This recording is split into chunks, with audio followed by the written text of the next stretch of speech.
Assalamualaikum warahmatullahi wabarakatuh.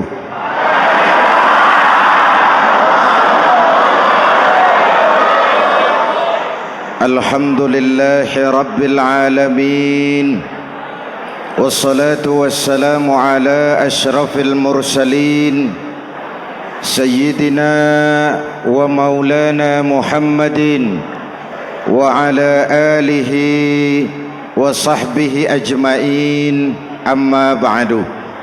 Para ulama yang saya muliakan, hadirin hadirat ma'asyiral muslimin yang saya cintai, banyak kita alami perubahan-perubahan yang terjadi, baik perubahan yang menyangkut sosial budaya, lebih-lebih yang menyangkut sosial politik. Yang tidak banyak mengalami perubahan adalah sosial ekonomi. Bahkan angka kemiskinan kita naik menjadi 3/5 dari total penduduk kita hidup di bawah garis kemiskinan, dan 20% diantaranya miskin mutlak. Perubahan-perubahan yang terjadi menyadarkan kita kepada kebenaran Al-Quran ketika Allah menyatakan wa tilkal ayyamu nudawiluha bainan nas. Hari itu kami putar di antara manusia. Ada saat datang, ada waktu pergi. Ada hari lahir, ada saat kembali. Ada waktu dilantik, ada saat menyerahkan jabatan. Hari kami putar di antara manusia dan hidup cuma sekadar menunggu giliran. Soalnya kemudian di tengah perubahan-perubahan yang terjadi begitu cepat, what must we do now?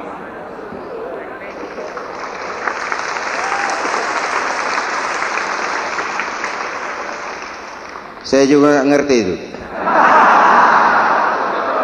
Yang penting kan penampilan. Saudara-saudara kaum muslimin di seluruh tanah air, jadi pemimpin adalah pelayan bagi orang yang dipimpinnya. Okelah, perbaikan ekonomi, pembukaan lapangan kerja baru kita serahkan kepada pemerintah, karena kita percaya mereka orang-orang terpilih belaka yang dipilih dengan kepercayaan akan mampu membawa rakyat keluar dari kesulitan. Amin. Tugas kita sekarang di zaman susah meluruskan akidah. Jangan sampai mbah dukun yang naik ke permukaan. Betul? Islam misinya yang pertama membebaskan manusia dari kemusyrikan. 13 tahun Rasul berjuang di Mekah, menanamkan akidah, meluruskan keyakinan, membentuk iman. 13 tahun membebaskan manusia dari belenggu kemusyrikan. 13 tahun menanamkan la ilaha illallah Muhammadur Rasul dengan seluruh konsekuensinya. Kalau saya yakin tidak ada Tuhan selain Allah, saya tidak akan minta tolong kecuali hanya kepada Allah. Saya tidak akan pernah takut kecuali hanya kepada Allah. Saya tidak akan menggantungkan hidup kecuali hanya kepada Allah. Saya tidak akan minta rizki kecuali hanya kepada Allah. Saya tidak akan melarikan persoalan kecuali hanya kepada Allah. Kalau konsekuen dengan keyakinan ini, mbah dukun nggak dapat tempat.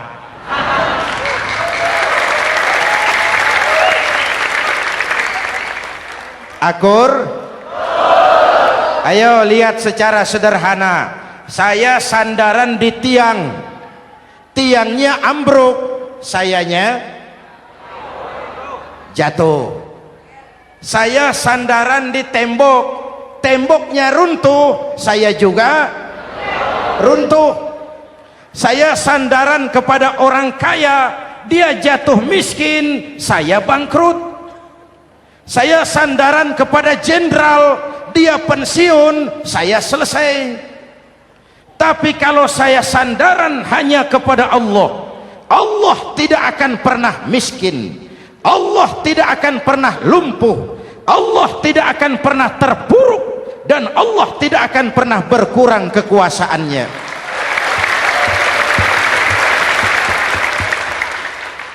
Maka umat Islam, sesulit apapun zaman yang kita hadapi, Allah juga tempat kita bersandar. Jelas? Selama ini kita iman dalam ucapan, tapi sekuler dalam perbuatan. Di masjid ada Allah, di kantor Allah tidak ada, maka korupsi merajalela.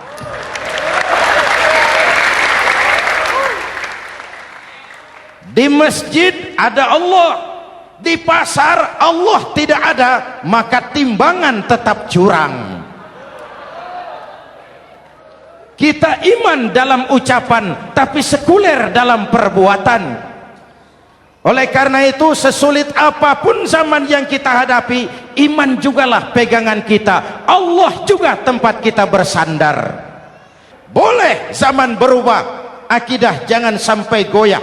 Karena iman kita hidup, untuk iman kita berjuang, dan dalam iman kita ingin kembali menghadap Allah Subhanahu. Selama ini manusia Indonesia kita lebih banyak diisi otaknya, hati sering kosong, agama dangkal, akidah rapuh, moral rendah. Memang kemudian muncul banyak orang-orang pintar, cuma sayang tidak benar. Indonesia kita bangkrut, Indonesia kita terpuruk, Indonesia kita sakit parah kalau diurus orang yang cuma pintar tapi tidak benar. Kita perlu orang-orang pintar, tapi kita lebih perlu orang benar. Jelas? Kalau cuma pintar tapi tidak benar, itu yang sering saya sampaikan, nanti disuruh ngurus beras malah nimbun beras.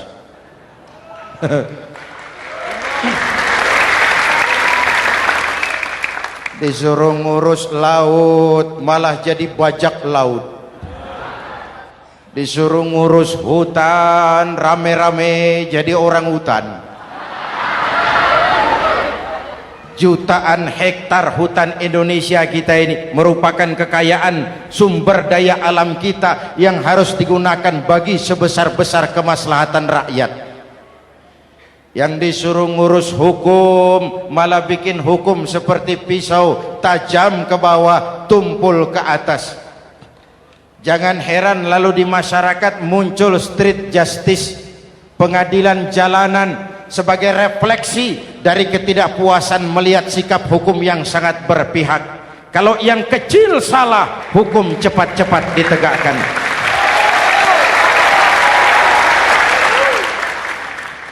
Lihat saja sekarang ini, kalau orang terkenal banyak uang, punya masalah, antri yang bela. Betul?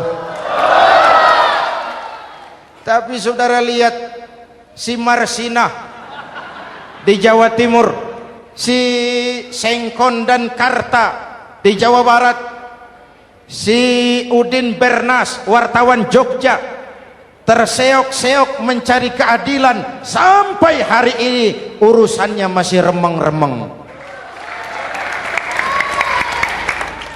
Kenapa bisa begitu? Jawabannya sederhana, tidak ada fulus.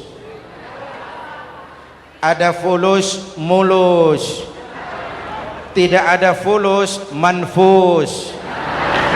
Betul? Jangan sampai para penegak hukum kita terjebak pada lagu baru, maju tak gentar membela yang bayar. Biar bertentangan dengan nurani, biar bertentangan dengan public opini, biar bertentangan dengan rasa keadilan. Siapa yang bayar itulah majikan, mau benar atau salah belain terus.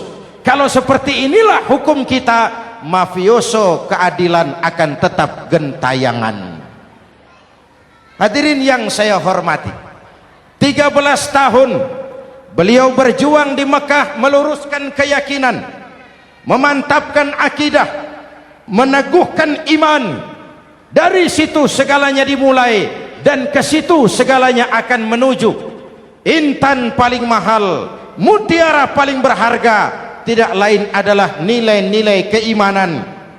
Kalau itu sudah tergadai, apalagi yang bisa kita banggakan dalam kehidupan ini? Kita merasa harta kita berharga, belum ada artinya ketimbang iman. Kedudukan kita punya nilai pun belum ada artinya ketimbang dengan nilai-nilai keimanan. Itu intan paling mahal, itu mutiara paling berharga. Harta baru ada manfaatnya kalau dilandasi dengan iman. Jabatan dan kedudukan baru terasa gunanya kalau dilandasi dengan keimanan. Kalau jabatan lepas dari iman, yang akan lahir Fir'aun baru. Jelas? Kalau harta terlepas dari iman, yang akan muncul adalah konglomerat korun. Kalau ilmu pengetahuan terlepas dari nilai dasar keimanan, maka yang akan muncul adalah ilmuwan pelacur yang menyalahkan yang benar, membenarkan yang salah untuk kepentingan pribadi. Dan kondisi seperti itu tidak akan membuat kita makin sehat. Oleh karena itu, pada kesempatan ini, pesan pertama saya, menghadapi zaman susah, tetap jaga akidah, tetap pelihara keyakinan. Kesulitan bukan untuk ditakuti, untuk diatasi. Hidup adalah kerja keras, bukan keajaiban. Perubahan tidak akan datang hanya dengan simsalabim abragadabra. Perubahan tidak akan muncul hanya dengan berandai-andai. Perubahan tidak akan turun dari langit seperti turunnya embun di waktu malam. Perubahan adalah kerja keras, sehingga Al-Quran membimbing kita, innallaha la yughayyiru ma biqaumin hatta yughayyiru ma bi anfusihim. Allah tidak akan mengubah keadaan suatu bangsa kalau mereka tidak mau mengubah apa yang ada di dalam diri mereka. Yang ada di dalam diri itu rule of thinking, state of mind, cara kita berpikir, cara kita memandang kehidupan, cara kita mengatasi persoalan. Hadirin yang saya hormati, inilah iman. Berangkat dari ini kita menyadari ini ujian buat kita rakyat. Dan kita rakyat Indonesia ini kalau sama susah sih sudah kenyang. Ya Pak? Ya Pak? Kita ini sebagai bangsa mengalami apa yang disebut oleh Bung Karno up and down, naik turun, timbul tenggelam, pasang surut. 350 tahun dijajah oleh Belanda, kita susah. Berangkat Belanda masuk Jepang, susah lagi. Pergi Jepang, datang nikah, susah lagi. Lalu kita merdeka, dirongrong oleh berbagai pemberontakan, susah lagi. Makan bulgur, antri minyak. Lalu PKI berontak, susah lagi. Muncul orde baru, lama-lama susah lagi. Orde baru selesai, naik reformasi, mulai repot nasi, susah lagi.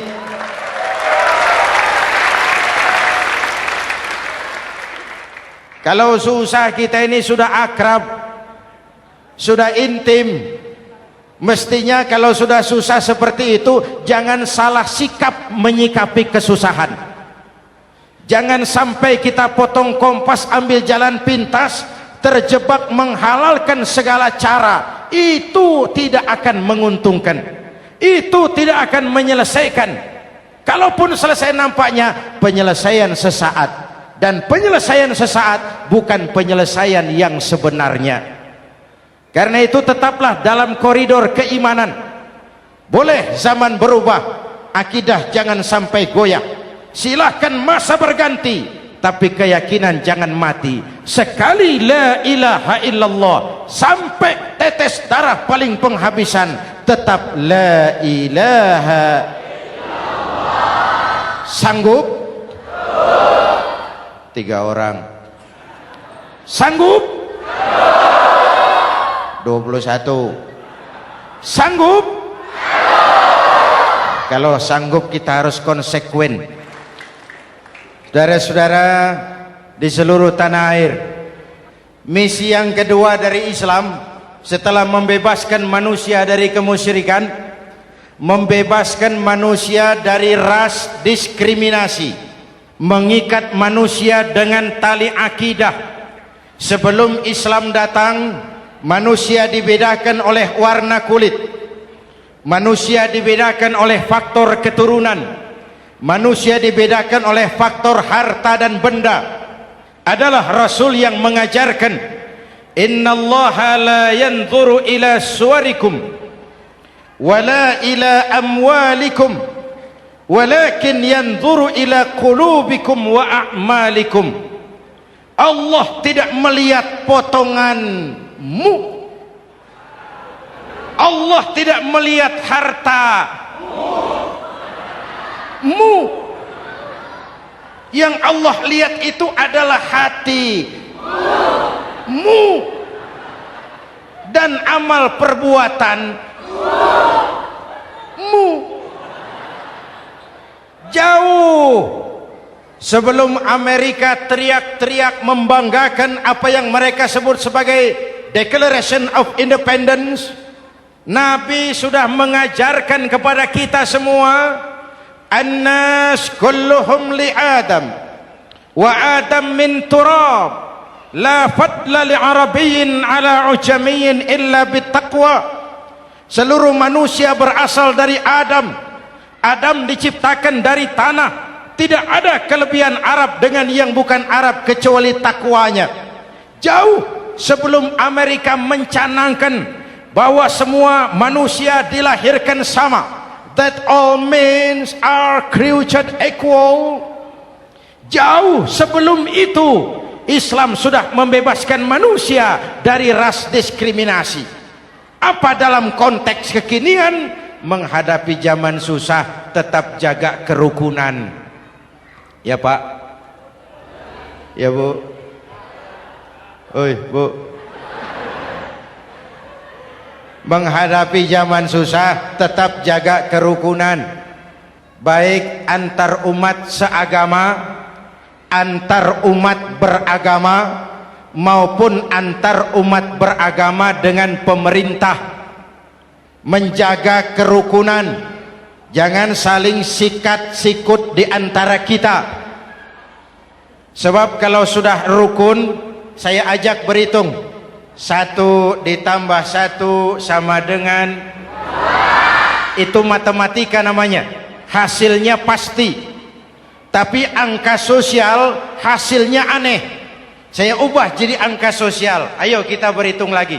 1 orang takut ditambah 1 orang takut sama dengan 2 orang setengah berani. Kenapa setengah berani? Karena sudah berdua. Tadi kan takut sendiri. Kalau sama-sama takut berkumpul jadi setengah berani.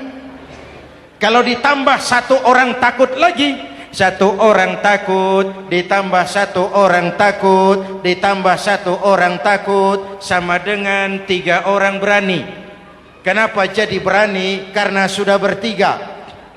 Kita yang lemah, kita yang marginal, kita yang dikucilkan, bahkan kita yang dilecehkan, kalau mau rukun kita akan kuat dan tidak bakal dipermainkan orang.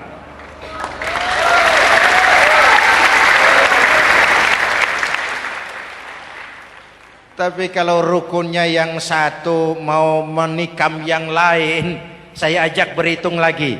Yuk berhitung yuk. 1 ekor ayam ditambah 1 ekor musang sama dengan 1 ekor musang. Kemana ayamnya? Dimakan musang. Betul nggak nih hitungan? Ayo kita hitung lagi. 1 ekor ayam ditambah 1 ekor musang sama dengan 1 ekor musang. Kemana ayamnya? Dimakan musang. Jadi kalau kita suka kumpul dengan orang yang mau makan kita, selesailah kita.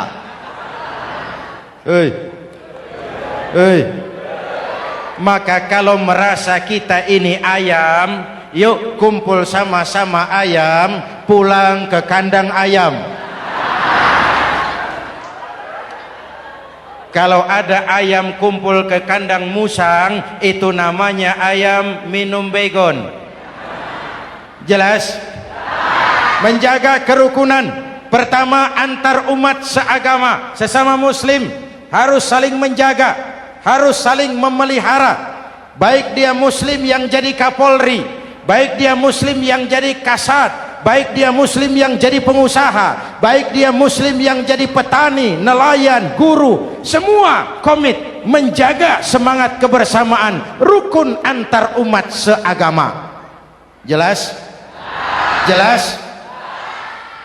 Hadirin yang saya hormati, atas dasar itu saya ingatkan kembali, kita semua ingin persoalan terorisme dilepaskan kaitannya dari agama manapun. Tidak ada kaitannya terorisme dengan Islam, dengan Kristen, dengan Hindu, dengan Buddha. Tidak ada kaitannya terorisme dengan pondok pesantren.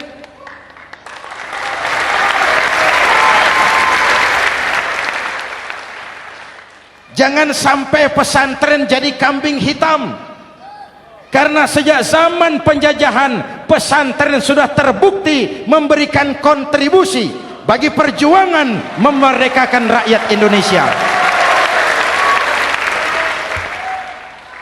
Rukun antar umat seagama. Yang kedua, rukun antar umat beragama. Islam ini rahmatan lil alamin. Jangankan manusia walaupun berbeda agama, binatang saja dihormati. Ada hadis, fa iza zabahtum fa ahsinuz zibhata. Kalau kamu menyembelih hewan, sembelihlah dengan cara yang terbaik. Jangan menyembelih ayam dengan pisau tumpul. Itu namanya tidak berperi kebinatangan. Yang kecil lagi, saudara buka babul istinja, makruh buang air kecil di tanah yang berlubang. Sebab apa? Pertama, menjaga kesehatan. Siapa tahu di lubang yang saudara buang air kecil itu ada gas beracun. Kalau tidak, melindungi binatang yang ada di dalam lubang. Siapa tahu di lubang yang saudara buang air kecil itu ada semut sedang rapat membahas terorisme. Apa dosanya lalu mati dikencingi? Ini namanya rahmatan lis semut. Binatang saja dilindungi. Maka perbedaan agama tidak harus menyebabkan kita bertolak belakang. Perbedaan agama bukan alasan untuk saling bermusuhan. Apalagi kita sudah menyadari tentang kemajemukan kita, tentang kebinekaan kita, tentang keragaman kita. Rukun antar umat beragama, saling menghormati, saling menghargai, tapi tetap dalam batas lakum dinukum. Lalu rukun antar umat beragama dengan pemerintah. Hadirin yang saya hormati, yang benar kita dukung, yang salah kita perbaiki dan kita tegur menurut cara-cara yang diajarkan oleh agama kita. Dan sholat berjamaah, pendidikan bernegara yang paling bagus. Tadi kita sholat ada imam, ada makmum, betul? Makmum wajib ikut imam kalau imam benar sholatnya. Rakyat wajib ikut pemimpin kalau pemimpin benar mimpinnya. Masyarakat Islam ini loyal. Masyarakat Islam ini bukan pemberontak. Masyarakat Islam ini taat dan setia. Kapan? Kalau imamnya benar. Imam takbir, makmum. Imam ruku, makmum. Imam i'tidal, makmum. I'tidal. Imam sujud, makmum. Tapi kalau imam keliru, mestinya imam ruku malah sujud. Salah imam ini. Tegur. Siapa yang wajib negur? Makmum yang saf terdepan. Anggota DPR.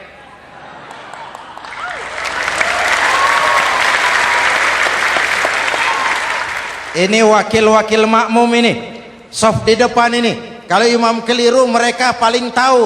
Ngomong. Tegur. Bagaimana negurnya? Ada aturan main. Mestinya ruku, imam sujud. Salah ini imam. Subhanallah. Kan begitu negurnya. Betul? Tidak boleh juga imam keliru, makmum emosi. Main pegang. Woi, makmum salah. Hoi, hoi. Kacau solat. Betul? Anggota dewan ini, saf di depan. Itu kalau imam keliru. Satu saat imam buang angin. Namanya manusia bisa buang angin toh. Apa makmum lalu berkata, demi kesetiaan saya kepada imam, imam buang angin, saya lebih keras lagi. Itu namanya fanatisme buta, loyalitas yang goblok. Imam buang angin, minggir. Iyyaka na'budu wa iyyaka nasta'in. Sampai situ imam buang angin, minggir imam. Lalu saf yang di depan maju. Tidak usah bikin solat baru, teruskan pekerjaan imam. Ihdinas siratal mustaqim. Teruskan. Kenapa? Kalau bikin solat baru lagi, nanti buang angin lagi. Bikin lagi solat. Kapan selesainya solat? Kapan selesainya membangun negara ini? Yang penting imam tahu diri, buang angin, minggir.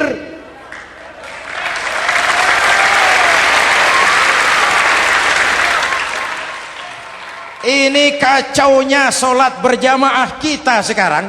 Kacaunya negeri kita sekarang. Banyak imam sudah buang angin, gengsi. Diam aja merasa nggak punya salah. Dikasih tahu sama makmum, imam tadi buang angin ya, malah jawab sedikit. Apa kalau sedikit lalu tidak batal solat itu?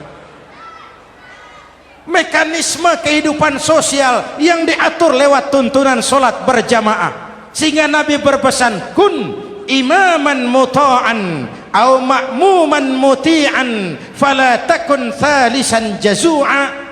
Kalau jadi pemimpin, jadilah pemimpin yang ditaati. Kalau jadi makmum, jadilah makmum yang mentaati. Jangan jadi golongan ketiga pemecah belah. Di depan tidak jalan, di belakang takut, ditaruh yang di tengah, di depan didorong, yang belakang ditendang. Ini namanya biang kerok. Saudara-saudara, dari uraian singkat ini saya ambil beberapa catatan pokok. Pertama, kalau ada intan paling mahal, kalau ada mutiara paling berharga dalam hidup kita, itu tidak lain adalah karena keyakinan. Hidup jadi indah, hidup jadi berharga, hidup jadi berarti kalau didasari atas sebuah keyakinan. Dan keyakinan itu tidak lain adalah nilai iman kita, akidah kita kepada Allah Subhanahu wa ta'ala. Yang kedua, tetap menjaga kerukunan. Sesulit apapun zaman yang kita hadapi, kita tetap harus menjaga semangat kebersamaan. Kita harus tetap menjadi lem perekat yang menjaga keutuhan, baik sebagai bangsa maupun sebagai umat. Perbedaan adalah wajar, harus dihormati, sebagai ciri kehidupan berdemokrasi. Tapi jangan perbedaan menjadi sebab kita bermusuhan, dan jangan perbedaan menyebabkan kita saling berpecah belah. Hormati perbedaan, jangan perbedaan dipandang sebagai permusuhan. Dengan akidah yang kuat dan kebersamaan yang kokoh, ayo kita hadapi kesulitan, kita atasi kesulitan, dan dengan kerja keras untuk menyongsong hari esok yang lebih pasti. Mari kita Fatihah, semoga Allah memelihara kita bangsa Indonesia. Ala hadhihi niyyah wa ila hadratin nabi. Al-Fatihah.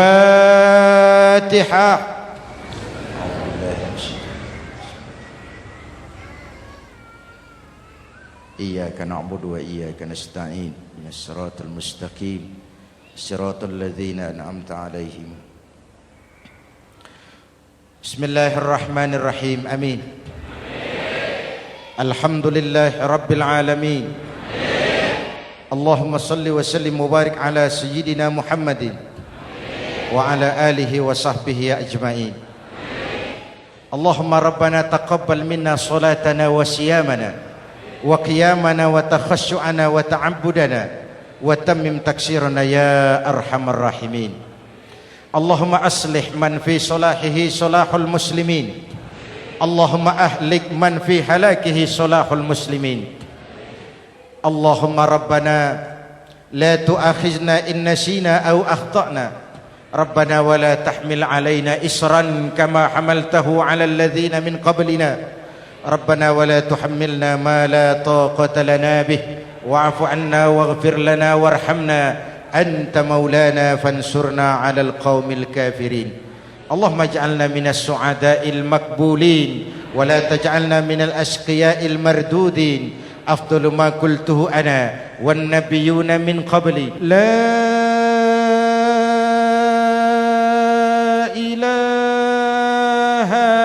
illallah.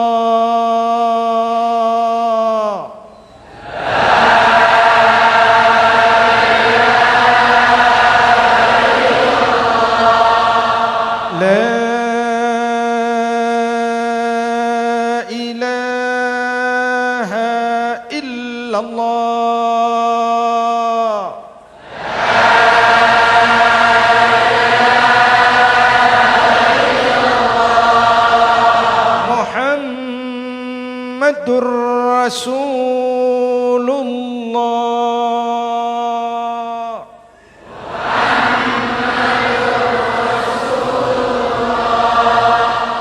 Sallallahu alaihi wa alihi wa sallam. Kalimatu haqqin 'alaiha nahya wa 'alaiha namut wa 'alaiha wa biha nub'atsu insyaallah minal aminin minal aminin minal aminin rahmatika ya arhamar rahimin. Sallallahu ala sayyidina Muhammad wa ala alihi wa sahbihi ajma'in. Ana rabbika rabbil izzati amma yasifun. Salamun alal mursalin. Walhamdulillah rabbil alamin. Jumpa lagi di lain kesempatan insyaallah. Wassalamualaikum warahmatullahi wabarakatuh.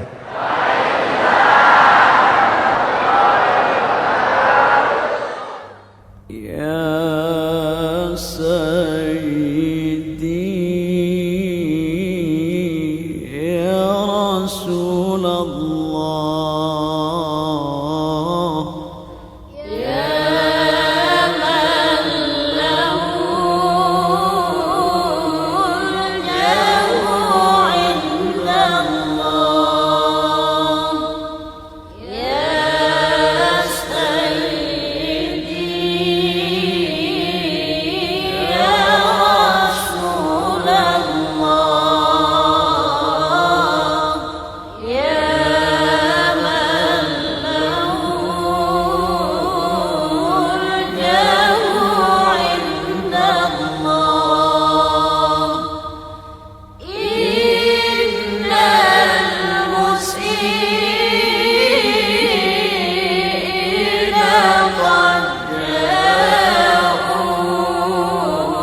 يا سيدي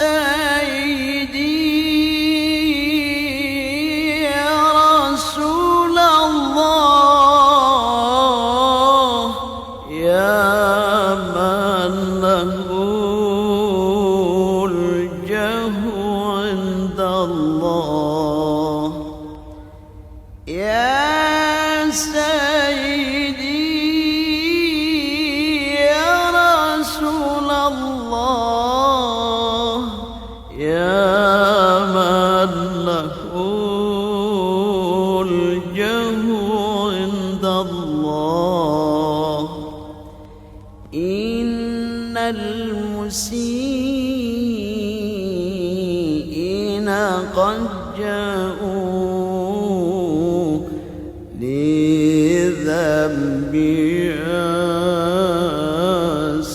يستغفرون الله يا سيدي يا رسول الله يا من له الجاه عند الله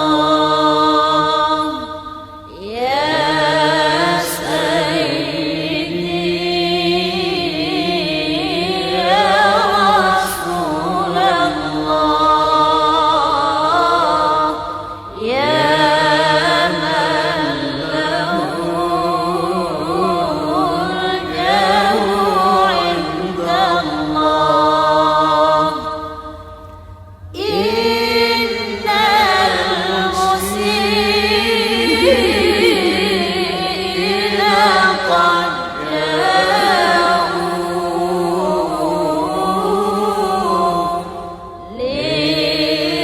لذنبي يستغفرون الله نادى المهاجر صفي الله ذاك ابن عيسى أبا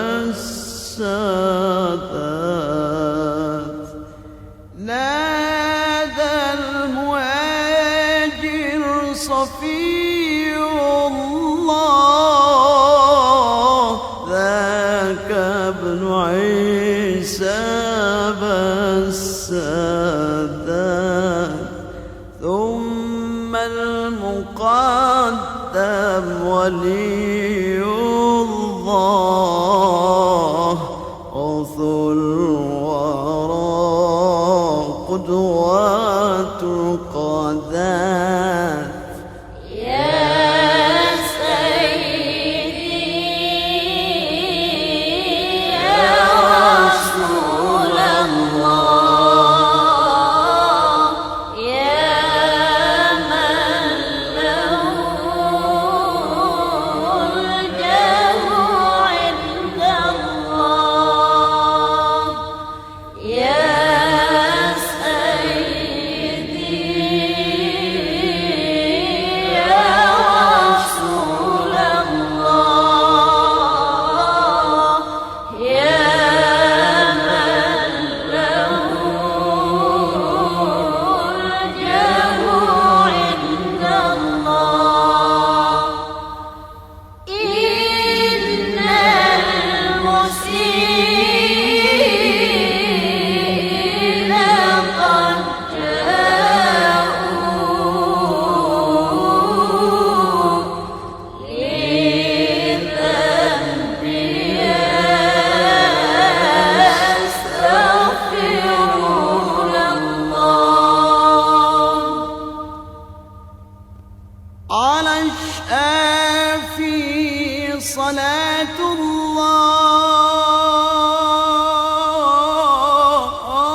صلاة الله والسلام على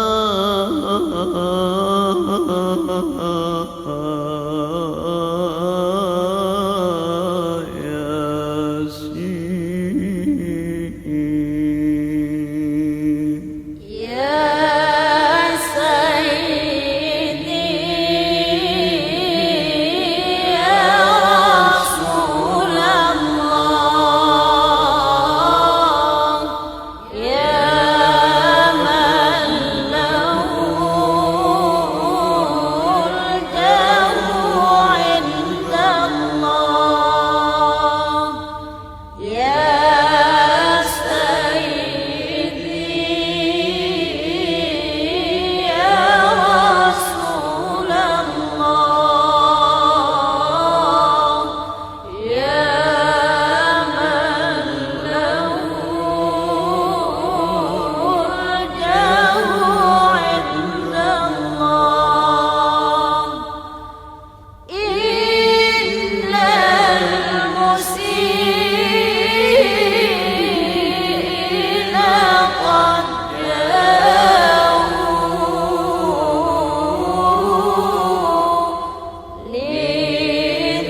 لذنبي يستغفرون الله صلاة الله على طه صلاة الله على المصطفى صلاة الله والسلام على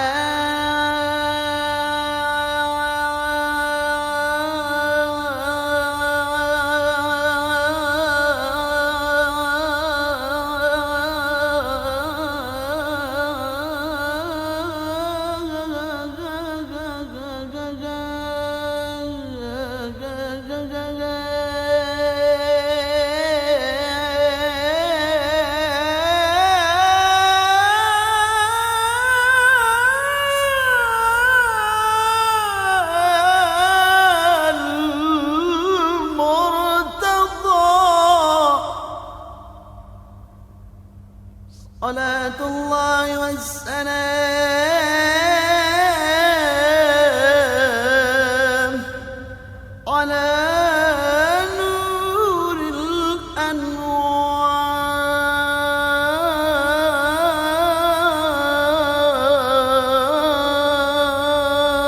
الأنوار يا سيدي يا رسول الله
يا